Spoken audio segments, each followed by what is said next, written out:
Who out? Love and Marriage Huntsville is a gift that just keeps on giving.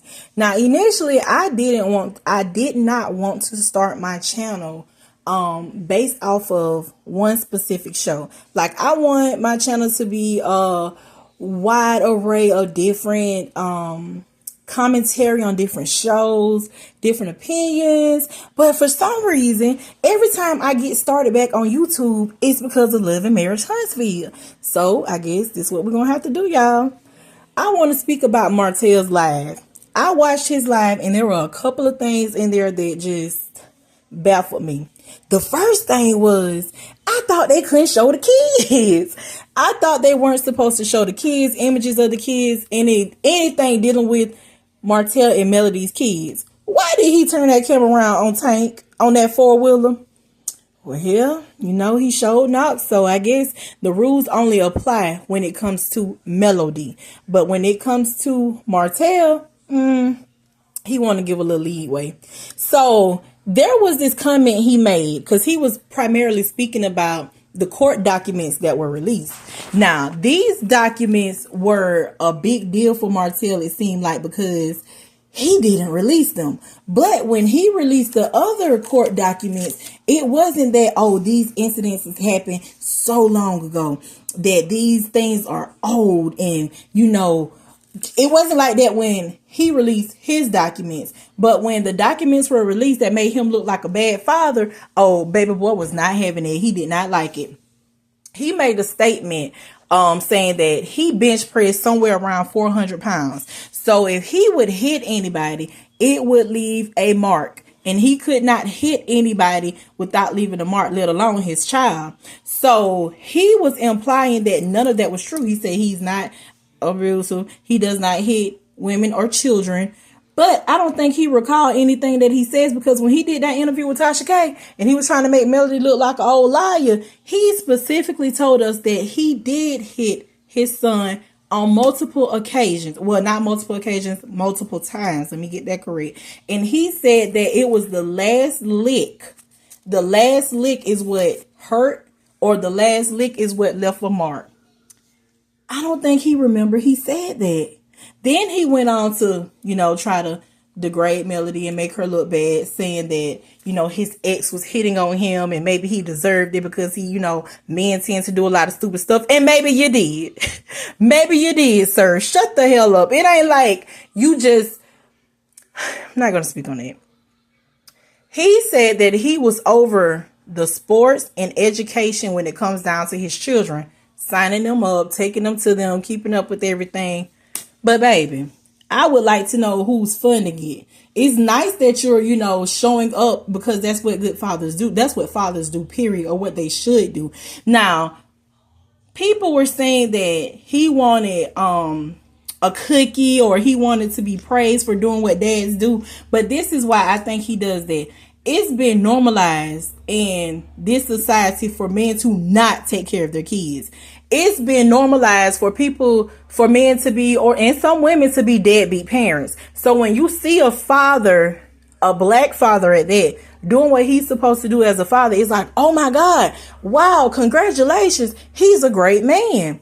When in actuality, that should be the norm. That should be normal. But because it's just being accepted all the way around for men to not be fathers and to be present in their children's lives, when you do have one that's doing what he's supposed to do and what he should do naturally, people want to praise him for it. And that don't fly with me. You're a good dad, you should be. You're present in your children's lives, you should be. That's what you're supposed to do. There were also some people saying that in the comments that, he should be over their education because he was a teacher. My question is why? Why was he a teacher? Because on Tasha K, when she interviewed him, that man specifically and outright said he wanted something easy and quick. And he knew that becoming a teacher was a guarantee that he would always have a job. And he became a special ed teacher because it was easy. I don't understand how no one felt any type of way about that. He didn't say he became a special ed teacher because he knew that those children needed additional help or additional attention, that that's where his heart lied, that that's what moved him and motivated him. He said he became a special ed teacher because he knew that as a black man, he would always have a job. And that is something that you should not do. Going into healthcare, working with people with disabilities and special needs, you don't go in there for the money. Because you ain't going to last. You see, he didn't.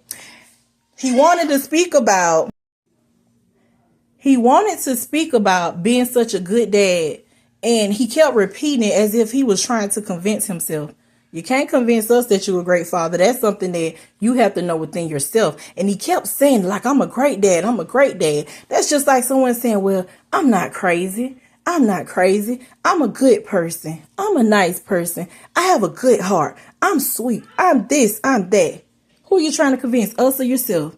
You're such a great dad that you blew up your entire family, left your ex-wife a single mother of 4, and then the woman that assisted you, you left her a single mama, period.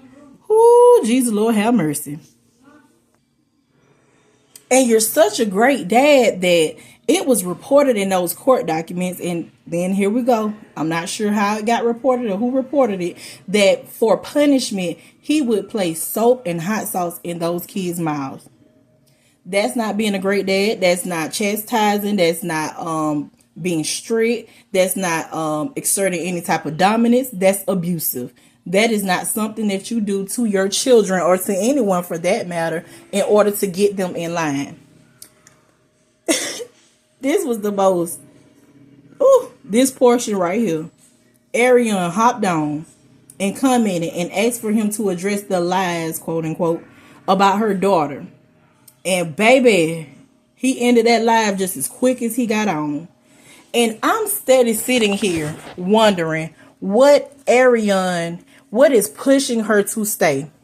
You were with this man on and off for 8 years during his marriage.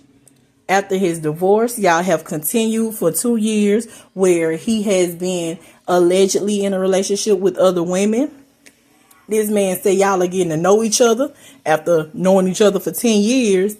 And this man constantly say it was a mistake. If he knew now if he had the knowledge now that he had back then that he has now, if he knew then what he knows now, everything would be completely different. Meaning, for one, he would have left you alone and never started messing with you. And secondly, maybe your child wouldn't be here.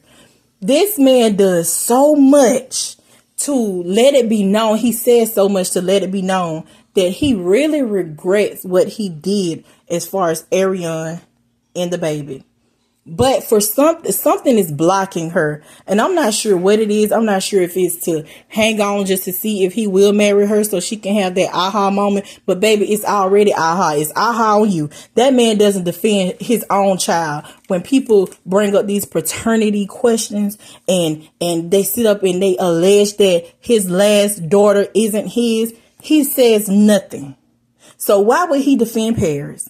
He wouldn't even acknowledge having any type of familial relationships or ties with Paris. That man says she wasn't his stepdaughter. She has her own father. His family consists of him and his 4 children. So what would she expect for him to do?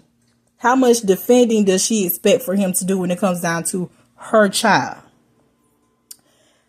I'm not sure what more it would take for Arion to just let this go and co-parent, as she say they do well, but then when she's upset with him, he doesn't treat Knox like the other ones. She started off by saying, I would never have a child by Martel Holt. Then she gets pregnant multiple times and have a baby. Then she gets upset, I would never name my son Maverick. Now I got to tell y'all why I had to change his name. Girl, what is it? I just don't understand. Like, maybe someone can help me understand her mind frame and her thought process, because I'm not sure what she thinks she's going to get out of that. And clearing Paris's name, girl, go straight to hell. That man could care less what people are saying about your child. And obviously, you don't care neither.